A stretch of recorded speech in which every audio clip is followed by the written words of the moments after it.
Hello and welcome to the Ticket Manager All Access interview series, engaging leaders from across the sports marketing spectrum to identify and explore critical issues in the business of sports, entertainment, sponsorship, activation, ticketing, hospitality, and even more. I'm your host, Jim Andrews, and joining me on this episode to discuss the changing landscape for partnerships and share some very interesting developments and projects that he's been a part of recently is Rasan Johnson, Managing Director of Sponsorships and Inclusive Partnerships at United Airlines. Rasan, it's great to see you, and thanks so much for joining us. Good to see you too, Jim. Glad to do it. Thanks for inviting me. Yeah, but the airline category, it's always been very active in sponsorship, but I feel sometimes there's a bit of mystery about it to those who don't work in it, and certainly for some of us who have sold sponsorships or tried to sell sponsorships to airline partners. So if you could you just walk us through a few of the important things that somebody who's wanting to partner with an airline, whether it's United or somebody else, should know? Maybe there's some less obvious things that again, those of us outside the sector wouldn't know. So just to kind of educate all of us a little bit about your business. Where could I start? I tell people all the time that airlines are both extraordinarily complicated and extraordinarily simple at the same time, right? We'll start with the simple part. We get people from point A to point B. We do it thousands of times a day. We do it safely. That's pretty simple. The complicated part, how airlines sell, how airlines market, what airlines do to bring a particular customer or type of customer to choose airline brand A versus B versus C. That's where things get complicated. We are often very different from one another in terms of how we are enticing a consumer to choose one airline versus another. Not every customer is the same. Not every traveler is the same. Not every traveler is motivated to do the same thing. There are some people who just want to pay the lowest fare. There are some people who need to leave by 9 and need to be back by 5, and for them, the fare is not as important. There are some people who say, if I'm on the airplane for 10 hours, I need to lie flat, eat on fine china, and have a great experience. And there are some who say, I'm on the plane for 10 hours, my vacation is 2 weeks, I couldn't care for that. I just want to get there the cheapest way possible and enjoy my destination. So I say all that to say, airlines are very alike in that what drives us every day is moving people and goods and ideas and thoughts and capabilities and cultures from one place to the next, to the next, to the next. But what goes into our thinking and how we do it, what goes into the value proposition from one airline to the next is very different. So that really says to me, then we maybe are doing a disservice or I'm doing it by saying, let's talk about the category, because you're saying that there really is, and this is probably true in lots of industries, but it sounds like more so in the airline business, a real distinction between the product, if you will, or at least the way the product's marketed. I wouldn't say my knee-jerk reactions to that. No, you're not doing a disservice. It's okay. Yeah. But no, so actually, I'll say there are, I love conversations like this. There are in many markets sort of incumbent airlines, for lack of a better term, right? So this is the airline that's been serving, largest airline in Chicago or number 1 airline from New York to London, whatever it is, right, for some period of time. And then there's a new entrant, right? Both are in the business of moving people safely. Both are trying to drive as much revenue as possible in doing so. For one of those companies, once a new entrant enters a market, one of those companies is trying its best to keep its customer base. The other one is trying to take part of the customer base while also potentially growing the customer base. And so what each will do and how each is trying to market to the existing and new consumers is going to be slightly differently. So I still want to come back and defend you. No, you're not oversimplifying. What it is interesting if you think from a marketing perspective or a sponsorship perspective, it's absolutely true. Not every airline is actually out to do the same thing when it comes to marketing. And one of the interesting things about airline sponsorships, airline marketing perhaps in general, but airline sponsorships in particular, is that we have so many alternatives to reaching people who want to fly. And so I would say to a sponsorship seller or someone who wants to partner with an airline from a marketing perspective, the first thing I suggest is to try to understand what the airline's alternatives are. At United Airlines, United is one of the oldest airline brands in the world. There are very few people in the United States of America and in a number of destinations around the world who need to fly who have not heard of United. Same is true for the largest airlines in the United States. United doesn't necessarily look for sponsorships to help build brand awareness. Sure. The brand awareness, one, is already there. The brand awareness, two, can be achieved through far less costly means, including digital advertising. Right. Right. So that's just one of many ways where I would urge a seller who's approaching an airline. When you say, hey, we've got this great fan base and we can put your brand in front of that fan base, okay, but there are online travel agencies and there are, social media networks that can also put us in front of that fan base for pennies on the dollar. Yeah. So what is the next thing that we can do to actually encourage that fan base to want to do business with my airline versus another? So that's what a seller should be approaching you with, is that those kinds of ideas of how do we, really, I would say, induce people to take whatever kind of behavior, whether it's, ultimately it's buying a ticket, right? But perhaps there are some intermediate steps along the way. That's what it's really all about, rather than, hey, we're gonna put you in front of a whole bunch of people who love us a lot, and maybe they'll love you too. That's exactly right. And I think that's to be fair to the sellers also. I'm in this let's be fair to everybody mood today.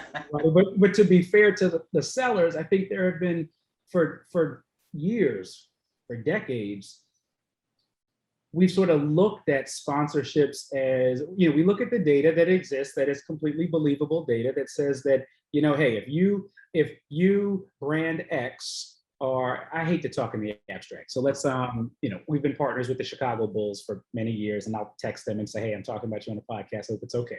Right. But and I've never had this conversation with the Bulls, so I feel like I'm picking on them. But, the Chicago Bulls, one of the largest social media followings of any NBA team in the world. For the Chicago Bulls to come to United and say, hey, people who are fans of the Bulls are likely to be fans of United if you sponsor us, that is absolutely true. And so I think a lot of sellers have come to brand sort of with this belief that, hey, we can help you sell. I don't know that I'm really telling anybody anything that's earth-shattering right now, but what brands have learned is that there are lots of different alternatives to sponsorships to get people to want to buy us, to buy our product. Yeah. And that's really, so the competition for sellers in sponsorships is not necessarily the other team, the other property that might be approaching that brand. It's the varied ways that brand could be reaching an existing customer who we just want to pay a higher price. In other words, the coach customer who we want to actually get them to buy first class, or the customer who's flying a different airline, we want them to fly with us. We have lots of different ways to do it beyond sponsorships. Well, and I think that's a great lead in then to talk about specifically what you've been doing recently at United, because as you and I discussed, we sat down a few weeks ago, you have had kind of a shift in your approach to partnerships. And if I'm not mistaken, that is part of the reason why you added the term inclusive partnerships to your title just a few months ago. So I'd love to hear about the decision to do that. What's behind it? Really, what the impetus was for this kind of pivot that you've made with your program. And it's funny, I have a thought running through my head. My last answer to you was there are lots of different alternatives to sponsorships and marketing, and I think my boss and her boss can never listen to this podcast because We'll keep it private. Might be one of my last conversations. I'm like, let's get this part out. Let's hope not. Right, I don't want them getting any ideas. We don't need that guy. Yeah, so it's interesting. The adding inclusive partnerships into our sponsorship function was largely about sort of codifying and formalizing an approach that looks at sponsorship beyond simply the traditional brand property relationship. What can we be doing to impact communities and community development, business development, diversity and inclusion, that sort of thing, right? There are so many different ways in which we as sponsorship professionals bring value to United and bring value to the properties we sponsor. And we look at inclusive partnerships as how do we take some of those same elements, those same learnings, those same skill sets in the sponsorships team at United and try to expand how we look at sponsorships and partnerships to achieve many of the same goals. And this is sort of, it shows up, not will, it does, it shows up in sort of how we activate and who we partner with and how we do those partnerships and how we execute on those partnerships. How do we broaden our relationships with particular universities? We may, in the past, our focus had been on university athletic programs. We look more at, okay, how do we partner more deeply with those universities across athletics and academics? How do we engage students more? How can we as a sponsorships team support the properties we sponsor in reaching younger audiences at universities, in reaching diverse audiences, people of color, women. So that's where the inclusive partnerships part comes in. You've already put that into practice with a lot of your existing partnerships, and so I'd love to hear some of the programs that you've already started and that you might be particularly proud of right now. So we'll talk about 4 hours because I'm got all the time you need. There you go. A lot that I'm proud of. You guys will be rolling your eyes and editing momentarily. But so no surprise to anybody that the onset of the pandemic and the sort of the cessation, why did I choose a big word when a small word works? And sort of the ending of that NBA season and NHL season, when sports restarted, there were not fans in arenas and that sort of thing. All of us, buyers, brands, had to pivot in conjunction with properties to find new ways to activate.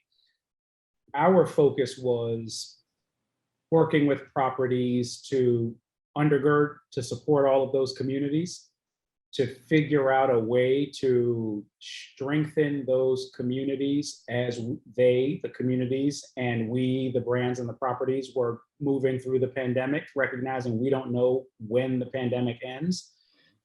And so with several of the properties we sponsor, we decided to very deliberately focus on business development, and particularly development of small businesses, minority-owned businesses, Black-owned businesses, women-owned businesses, and workforce development. So more specifically, with the Chicago White Sox, we did a program, United Airlines, Chicago White Sox, and one of the nonprofit organizations that United and the White Sox mutually sponsor, to do a workforce development program for young people virtually to get together and network and learn about business. With the Denver Broncos, United was a lead sponsor of a program called Broncos Business Boost. This was a program simply where the Broncos were asking their fans to nominate, or to, I shouldn't say nominate, but to tweet about and post about their favorite small businesses in the Denver metropolitan area. And the businesses that got the most tweets would then get Broncos marketing support. With the Chicago Blackhawks, we sponsored United was the first corporate sponsor of a nonprofit support program called One West Side and a minority business grant program called Support West. With the Chicago Bulls, United was the first corporate sponsor of Chicago Shows Up. This was a program just to highlight and call attention to Chicagoans and Chicagoans, individuals and groups that were doing things to make the community better, particularly moving people through the pandemic. We've done, there are a couple others also that we can dive into. Grant program with the Washington football team, grant program with the Golden State Warriors. So that's where our pivot has taken us through the course of the pandemic, and it's been very successful. And this is where we will continue to go. Right. And I think that's important too. This is not just something that it may have been prompted by the pandemic, but this is not something that's short term and, when we're in 2022, 2023, things are going to go, quote unquote, back to business as usual. No, that's exactly right. I think back to 2018, when we announced our partnership, our support of the New Jersey Devils hockey team. The Devils, it's a hockey team based in Newark, New Jersey. I'm not going to say anything that's going to surprise anybody. Hockey is a sport that is followed predominantly, let me rephrase, let me say it differently. Hockey is not the most popular sport of African Americans and Hispanics. Newark is a largely African American and Hispanic city. When we first started talking with the Devils in sort of spring or mid 2018, we were looking at what sort of announcement we could do. What sort of thing could we do to kick off this relationship that actually would, one, make an impact on the lives of people in Newark, and two, show the interest that the New Jersey Devils has in, one, sort of broadening and diversifying its fan base, but also being relevant, increasingly relevant to people in its hometown. And United happens to also be one of Newark's largest employers. So we announced the initiative by building a playground, rehabbing a playground at a charter school, mostly African American and Hispanic students, and we unveiled it on the first day of school. So that was the sort of thing we were beginning to dip our toes into in 2018. The pandemic, with closing of stadiums, closing of arenas, reopening of arenas with limited fans or no fans, sort of pushed us into doing more of that sort of thing. And the results have been great. Mentioned one of the programs, and I'd like to go a little bit deeper into it. From what I've read about it, I think there's some really interesting elements, and that is the franchise fund program with the Golden State Warriors. Not only is it a great community activation, and I'll let you talk about what it is a little bit more, but the origin story, if you'd be so kind to tell it, I think really highlights what a good partner can bring to the table for a company like United. And I have to say, I'm sort of training myself to say all of our partners are good partners. They're all great partners. I'm going to brag. Understood. There you go. I'm going to brag a little bit about what we're doing with the Golden State Warriors. And I got to tell the other 35, 38 partners we have not to listen to this. But yes, the 2020-2021 NBA season was shortened. And so, of course, the Warriors come to us and say, hey, we're going to play fewer games. Your contract calls for certain assets and certain benefits in arena and outside. Because the season is shorter, we are not going to be able to meet all of our contractual requirements. We have some ideas of things you could do. They brought us some great ideas. We had talked mutually about how we could pivot some of those assets toward business development, and again, specifically toward helping small and or minority owned and or Black owned businesses. And it was particularly interesting in the San Francisco Bay Area because you have I don't know how it compares necessarily to other metropolitan areas, but you have a relatively large number of minority owned businesses. And the Bay Area, cities in the Bay Area had taken a fairly conservative approach about reopening and having fans in the arena. So our partners at the Warriors, the partnership team, by the way, is one of the best. And I'll say all 39 or 40 or so of our teams, our partnership teams, are the best. So I'm comparing them to other airlines partnership teams.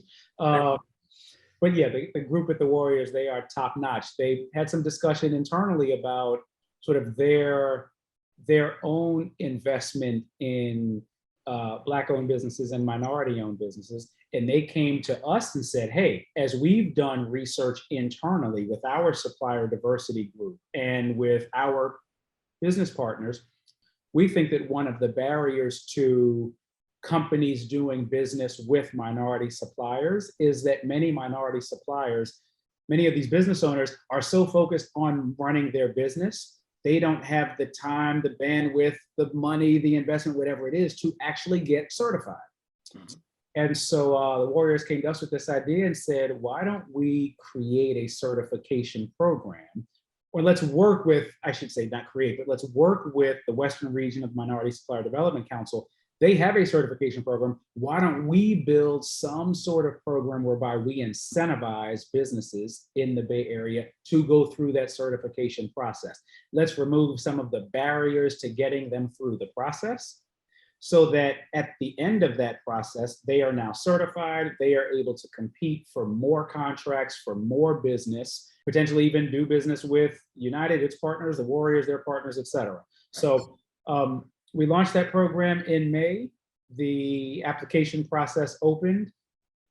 The Warriors, Western Region Minority Supplier Development Council, and United, we collectively through this process got dozens of applications.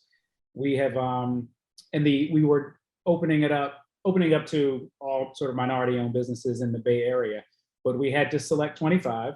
And we've selected the first 25. The notifications are happening as of mid-August, and yeah. And so we'll evaluate. We'll see what happens.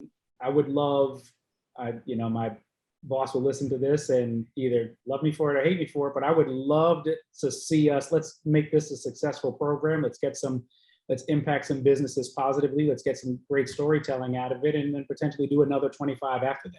I think this is a very sustainable program, and we'll take the learnings and the data and see where we can go with it. As I said, I love the story because it is a good partnership. It really shows kind of the power of the two organizations coming together to do something, and that also speaks to the fact that there's so often, and I've had this conversation with a couple of other podcast guests recently, where could you do these things on your own?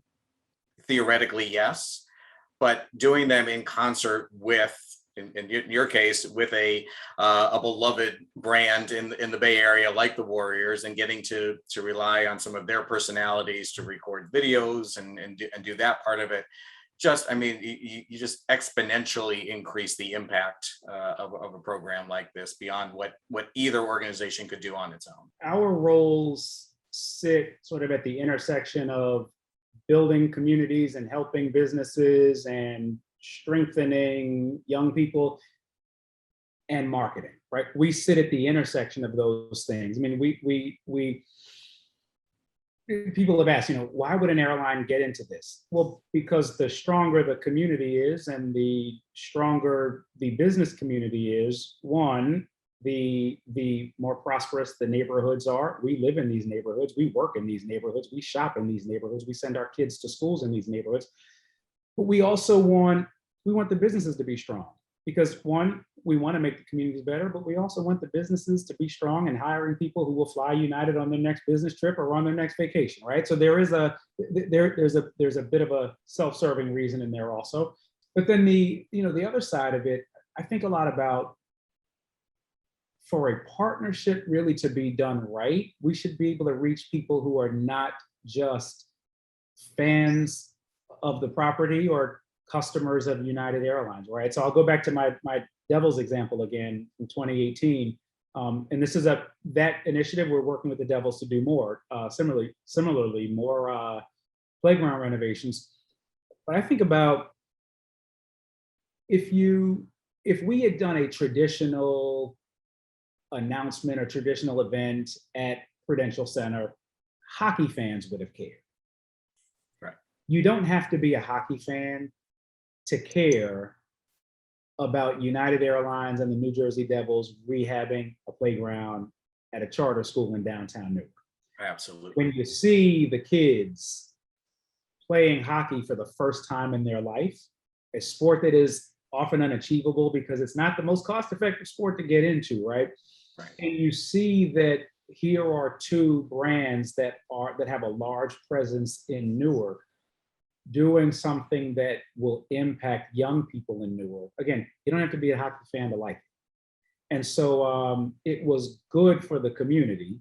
It was good for the school. It was good for the students and good for the families.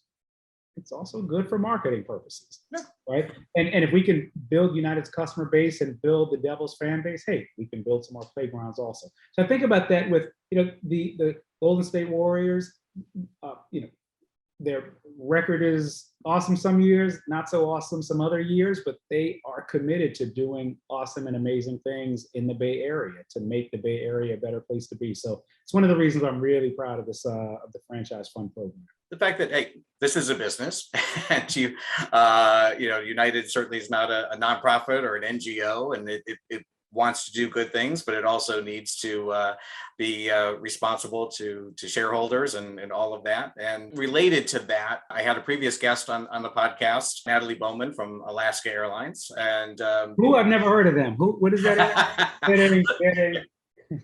I know you both know each other very well, at least the two organizations. She mentioned that they are actually tasking some of their partners, like the San Francisco Giants, the Seattle Seahawks, with hitting sales targets through the promotions that they're doing. So, I haven't seen a lot of that, particularly in this category before, but I'm just wondering, is there any thought to doing something similar? Perhaps you're doing something along those same lines at United and any of your partner promotions? Thinking yes, but I'll answer it a little bit differently. So earlier I was saying that there are often the biggest competitor to United sponsoring property X is not United sponsoring property Y, but United marketing to consumers some other way. Again, digital advertising, a fair sale, whatever it is, right? And add a print ad in a newspaper, right? Lots of other ways that we can reach consumers. What we've started doing that's different than maybe sponsorships of 5 years ago is looking much more closely at data and analytics. One, to establish, right? There is a benefit to us having this sponsorship and doing this thing with you, property X, right? In other words, with many of our properties, we have certain digital advertising assets on the property website. Sure. We will look at the click-through rates, right? My point of view is the click-through rate with a sponsored property, I'm going to really oversimplify right now, right? But the click-through with a sponsored property, generally speaking, I would like it to be higher than the click-through rate on an ad that we bought on YouTube or on your favorite website, whatever. Sure. Because if it's not, then the question's going to, I have the question, then we could actually have taken some of that cost and applied it to digital advertising, probably at a much lower cost, right? So specific revenue goals, we've looked at that. We've talked to certain properties about that. We've talked about doing special fairs or sales, right? Targeting a particular property or particular tentpole event. But I'm looking much more about, if you think about the sponsorship fee as a marketing premium, then the result should be higher than the alternatives, than the potentially lower cost marketing alternatives. And that's something that we talk to properties about fairly extensively is, right, how are we addressing the premium? And I will say, I've never had a property come back to us and say, I don't know, we're out of ideas. Don't talk to us about that, right? It's properties really want to, I think properties, I'd like to say properties across the board. I can tell you the ones that we work with really want to understand our business objectives, who we're trying to reach, not just who are the customers we have and how do we talk to them, not just who is the population in a particular city that property serves, but who are the what are the demographics of the people who are not choosing to fly United Airlines, and how can we work together to reach those people? And we've had some really interesting discussions with properties about that. So that's where I'd like to see more of this go. Obviously, they have great data on the people that are coming through their turnstiles and buying their merchandise, and you have data on your side as well. And yeah, there's definitely a lot that could be explored there, I think, in general with sports properties and brand partners, that not a lot of people have gone as far down that road as I think we're going to. Well, Rasan, I could, think of 1,000 more questions to ask you, and maybe we'll do this again. But for now, I'm gonna let you go and just say thank you so much for sharing some of your knowledge and your insights and experience with us today. It's been a real pleasure having you with us. You're too kind. Can I do my PSA? That's like my new thing. Get vaccinated and wear your mask anyway. Doggone it. Take it from me. Get vaccinated and wear a mask. So he knows of where he speaks. And thank all of you for joining us. And please tune again for the next episode in our Ticket Manager All Access interview series.